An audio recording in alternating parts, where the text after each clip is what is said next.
You're watching Mirror 7 News. Stay informed, stay ahead for more news.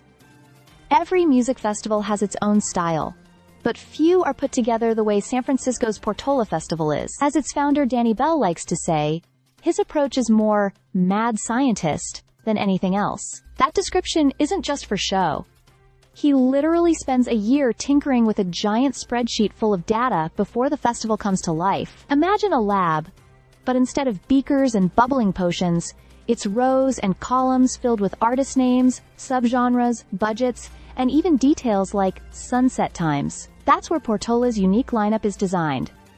Portola is happening this weekend, September 20 to 21, at San Francisco's Pier 80. More than 40,000 people are expected each day, and the roster of talent is stacked. Headliners include LCD Sound System, The Prodigy, Underworld, Peggy Gou, Dom Dolla, and Christina Aguilera, who's stepping in as this year's pop icon with a promise of banger after banger. For Bell, putting together this mix is like creating a puzzle where every piece needs to fit just right.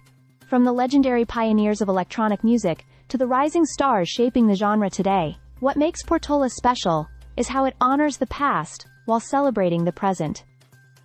Bell points out that this year's lineup leans heavily into the roots of electronic music. Big names from the 90s UK underground, like The Chemical Brothers, The Prodigy, and Underworld, will take the stage, reminding fans of the harder, darker edge that shaped dance culture decades ago. At the same time, US acts like LCD Sound System, The Rapture, and Moby highlight the crossover moments that pulled indie kids and punk fans into the world of dance floors. Moby, for example, will be performing much of his iconic album Play, an LP that quietly introduced electronic music to suburban teenagers who had never set foot in a club. But Portola isn't stuck in nostalgia.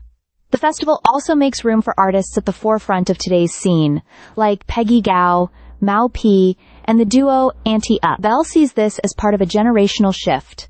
Fans who first discovered electronic music in the early 2010s are now old enough to appreciate its roots, which has created renewed demand for the pioneers. At the same time, new acts are pushing boundaries and moving into mainstream spaces like Spotify's biggest playlists, a sign of how far electronic music has come. There's also a playful side to Portola that sets it apart.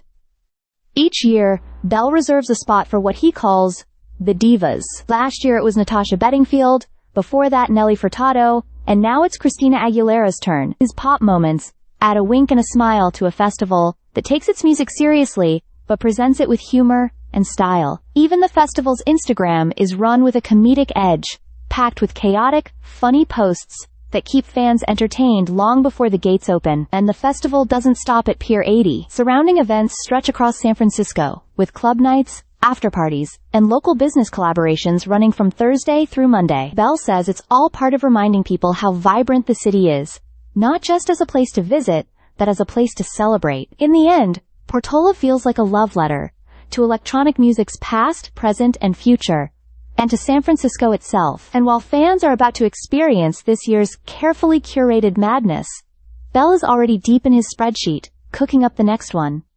Stay subscribed for more videos.